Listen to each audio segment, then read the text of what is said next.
स्पष्ट तौर के ऊपर जनता के ध्यान में आपके माध्यम से लाना चाहेंगे। आज विकट स्थिति है, 3 साल पहले विकट नहीं थी क्या? ये स्थिति 3, सवा 3, साढ़े 3 साल पहले विकट नहीं थी क्या?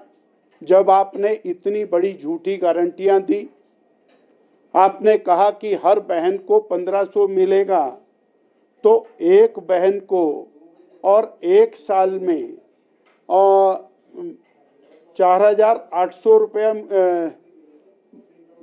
18,000 रुपया मिलेगा और 28 लाख बहनों को मिलेगा। तो आप किस कैलकुलेशन में बैठे हुए थे? पूरा प्रदेश बेच करके भी आप वो 1500 नहीं दे सकते थे। आपने कहा कि हम बिजली ताजिंदगी मुफ्ती देते रहेंगे और 300 यूनिट फ्री देते रहेंगे।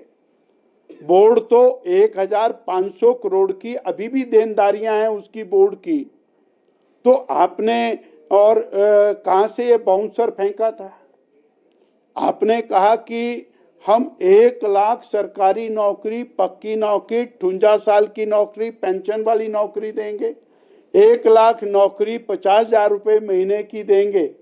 तो पहले दिन कितनी तनख्वाह लगेगी, पहली कैबिनेट में कितनी लगेगी, वो हिसाब लगाने वाला व्यक्ति आपके पास नहीं था या मैथमेटिक्स फेल था। और आज आप कह रहे हैं कि आज हम फाइनेंशियल क्रंच के अंदर आ गए। मैं सीधा सीधा कह रहा हूं, आरोप लगा रहा हूं कि ये सारा फाइनेंशियल मिसमैनेजमेंट और क्रंच 3.25 साढ़े 3 साल के अंदर वर्तमान सरकार ने पैदा किया है। नंबर 1।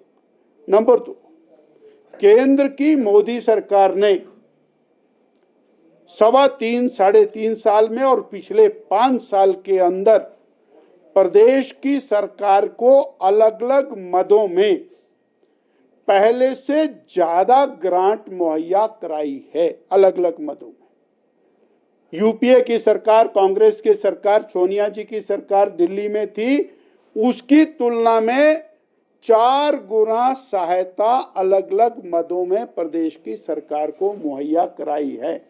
और इस बार भी जो और टैक्स डिवोल्यूशन है वो 2,500 करोड़ ज्यादा टैक्स डिवोल्यूशन प्रदेश को आया है।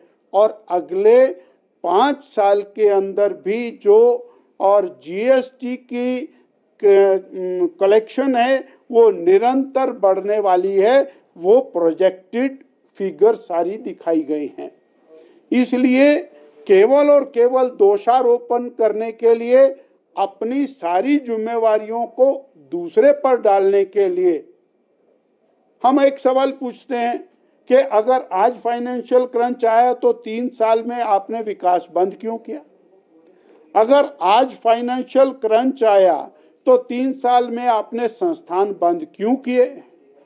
आज फाइनेंशियल क्रंच आया तो पहले डीए की किस्तें और सैलरीज और पेंशन और जो रिटायरमेंटरी बेनिफिट्स हैं वो समय के ऊपर क्यों नहीं दिए? आज फाइनेंशियल क्रंच आया तो आपने हेल्थ की, गरीबों की स्कीमें वो बंद क्यों की? लोगों के हिम केयर के कार्डों के ऊपर इलाज बंद क्यों किया? आपने वो बेसहारा व्यक्ति जो गरीब था उसकी और बेसहारा की जो पेंशन थी वो क्यों बंद की? आपने और वो कन्यादान योजना के पैसे क्यों बंद किए? ये सवालात सिर्फ और सिर्फ अपनी सरकार का ठीकरा दूसरों पर फोड़ने के लिए और सरकार में जो ऊपर से नीचे तक लड़ाई चली हुई है उस लड़ाई की तरफ से ध्यान बटाने के लिए और प्रदेश की जनता का ध्यान बटाने का काम चला हुआ है। क्योंकि मुख्यमंत्री जी, उप मुख्यमंत्री जी, मंत्रीगण और पार्टी, इनके अंदर जो घमासान मचा है और अधिकारियों के ऊपर जिस प्रकार का दोषारोपण चल रहा है उस सारे में अपने आप को साइड में रखने के लिए ये सब और प्रपंच रचने का काम चला है। आरोप लगा रही है कि पिछली सरकार जो आपकी थी उसमें सबसे ज्यादा आरडीजी और मदों में जो है ग्रांट मिली, लेकिन क्या जिसका जो खामियाजा है वो भुगतना पड़ रहा है। 3.25 साल के बाद सरकार को याद आया। 3.25 साल तक कोई फाइनेंस सेक्रेटरी नहीं था, 3.25 साल तक कोई फाइनेंस मिनिस्टर नहीं था। आज उनको चौकस दिखाई दे रहे हैं। सत्ता में आए हुए आज जाने का टाइम आ गया अब सरकार का, तो अब ये दोषारोपण शुरू कर रहे हैं। हमने तो सवाल पूछा, एक पैसे की सड़क भी प्रदेश सरकार ने अपने पैसे से बनाई है क्या 3.25 साल में? नहीं। जितनी सड़कें बनी है वो प्रधानमंत्री ग्राम सड़क योजना में बनी है, सेंट्रल रोड फंड में बनी है, सेंट्रल ग्रांट में बनी है, नेशनल हाईवे में बनी है, 4 लेन हाईवे में बनी है, बॉर्डर रोड ऑर्गेनाइजेशन में बनी है। एक भी नहीं बनी प्रदेश में। शिक्षा का सारा पैसा सर्व शिक्षा अभियान में आया। मेडिकल कॉलेजेस के जितने बड़े बड़े इक्विपमेंट्स जो ये दिखा रहे हैं वो सारे सेंट्रल ग्रांट के हैं। एक भी काम तो प्रदेश ने अपने पैसे से किया है क्या? और मोदी जी दिल खोल करके दे रहे हैं। मद बदलती है। इंफ्रास्ट्रक्चर में सर्वाधिक पैसा अगर मिला है हिमाचल प्रदेश को मिला है। इंफ्रास्ट्रक्चर में रेलवे विस्तार में अभी 2,911 करोड़ रुपया अभी मिला है रिसेंटली। 40,000 करोड़ रुपए के 4 लेन हाईवेज का काम चला है। इसलिए केवल अपनी जिम्मेवारी को दूसरों पर ट्रांसफर करना, और सरकार पूरी तरह से फेल हो चुकी है और इसने मित्रों को लाभ पहुंचाने में सरकार के खजाने का अपव्यय किया है।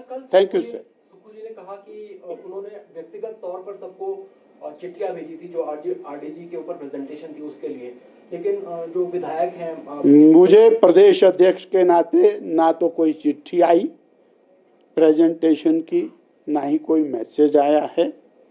और फिर आज की डेट में आप क्या साबित करना चाहते हैं?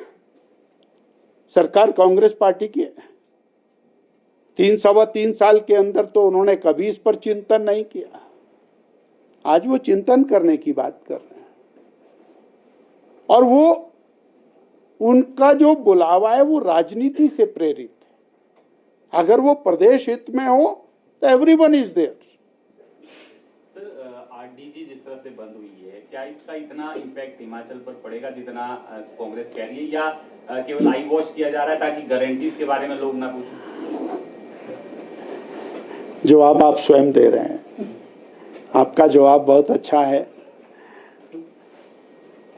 12वां वित्त आयोग, 13वां वित्त आयोग, 14वां वित्त आयोग, 15वां वित्त लगातार प्रदेश की सरकार को सहायता करने के साथ साथ वार्न किया गया कि ये रेवेन्यू डेफिसिट ग्रांट हमारे जो और फिस्कल डेफिसिट है उसको कवर करने के लिए दी जा रही है, और अंततोगत्वा ये बंद होगी।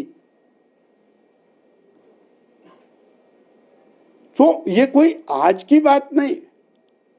और प्रदेश को अलग अलग मदों में वही राशि विकासात्मक कार्यों के लिए दी जा रही है और दी जाएगी।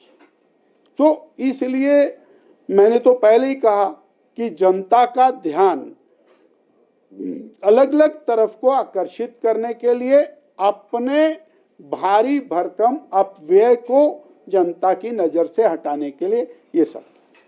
बहुत धन्यवाद सर।